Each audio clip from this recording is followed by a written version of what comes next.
उभय साहित्य संसदर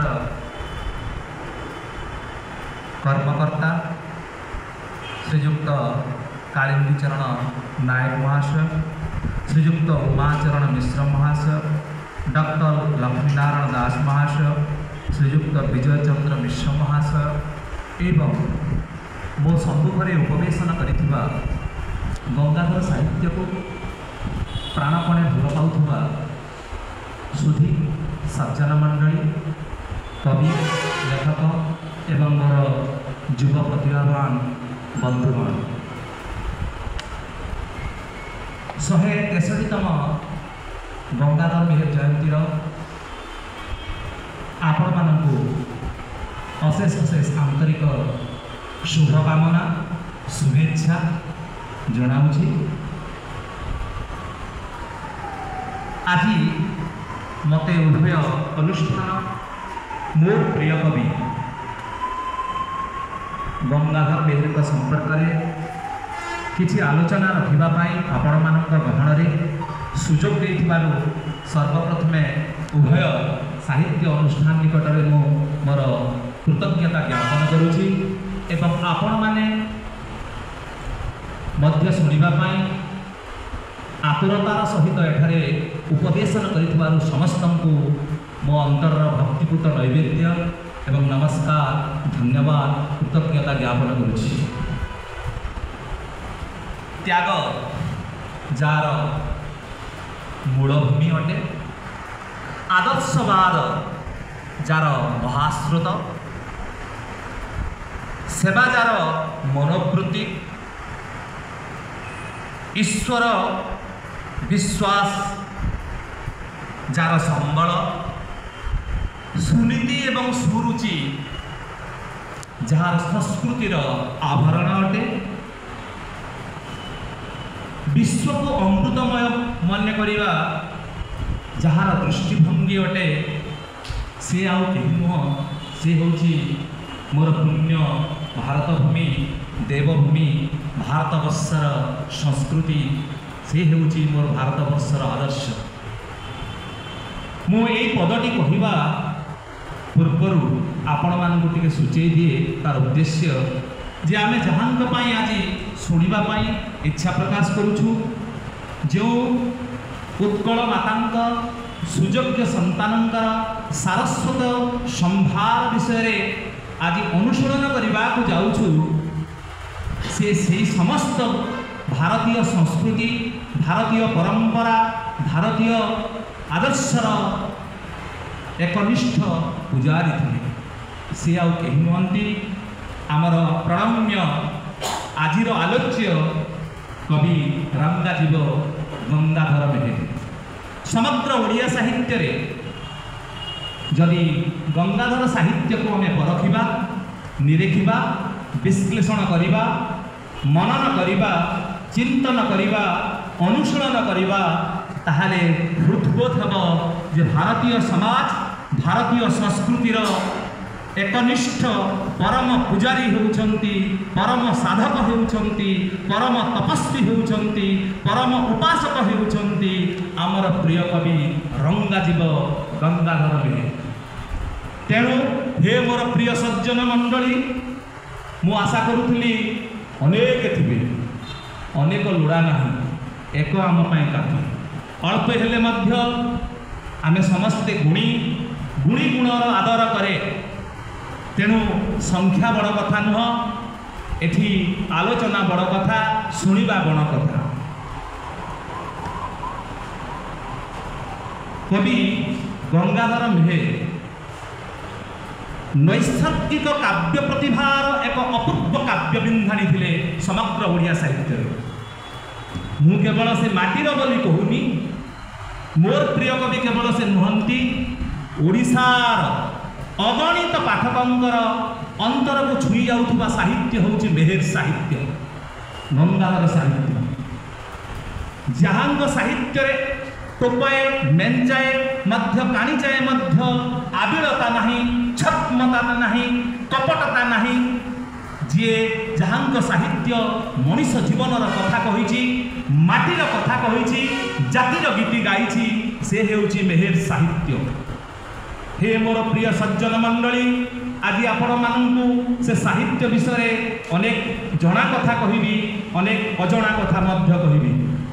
आपण माने सुनिथिबे न भी शुणी थाई पारंती, से भितरु चर्पित चर्पण करी मु किछि कहबी। मु कहबी बोली मोर धृष्टता करूनी।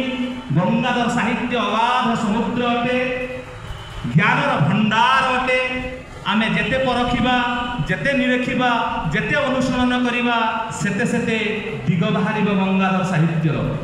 केवल गंगाधर साहित्यर कहूनी, समग्र साहित्य असार समुद्र अटे।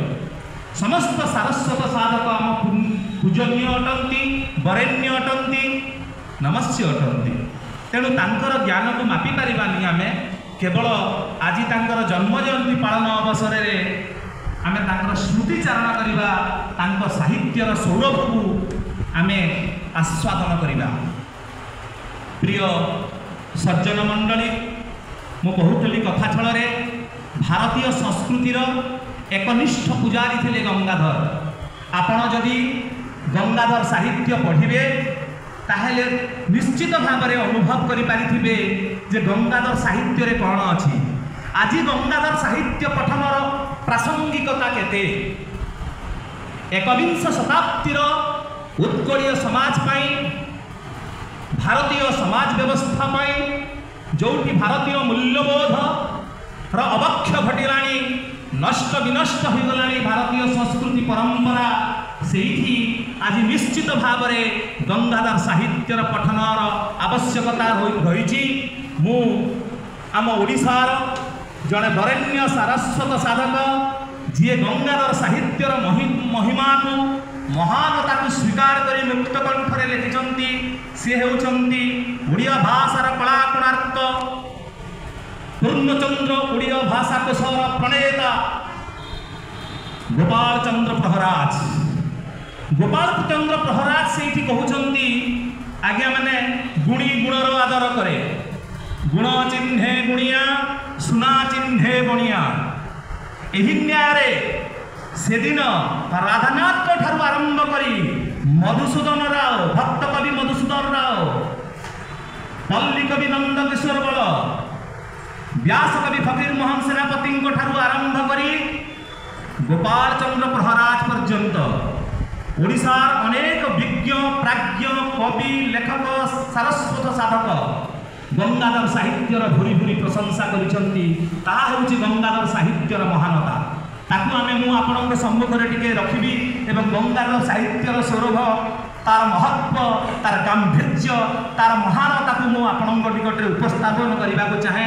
से लिखिसंती देखंतु, कवि आम ओडिया साहित्यर कोठगंता घरे जेउ केते खंडी कोहिनूर हीरा परी शंख हीरा, नीला, मोती, माणिक्य, वैदुर्य आदि जावचंद्राज्य साइती दे जाइछंती। सेमाने सबुदिने सबुबेले नुआ परी झटकुथिबे। समुद्र कूलरे बतीघर गुड़िक बाटभुला जहाज को निशाण देखाइला परी मेहेर कविता भ्रांत उत्कल युवकों लक्ष्य स्थान देखाई देउथिबो।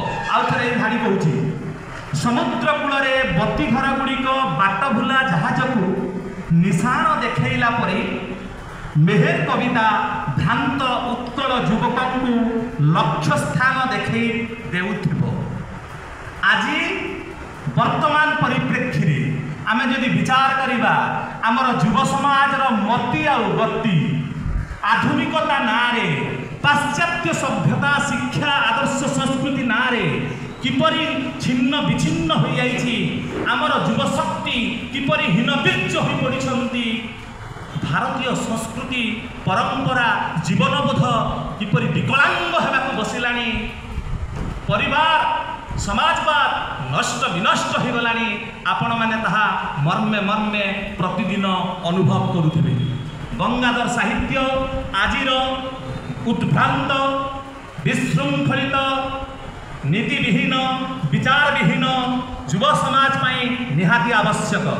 साहित्य जुगे जुगे समाजर कथा कहे, आदर्शर कथा कहे, नीतिर कथा कहे, समाज को संदेश दिए, महनीय बाणी शुणाए, पापर क्षय धर्मर जय। यह होची साहित्यर चिरकालर महत्वाणी महत् वार्ता।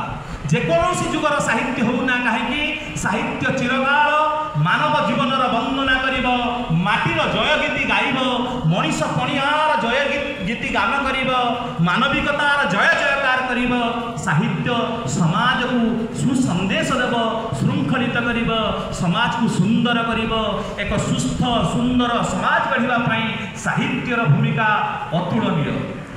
तेणु आज्ञा साहित्य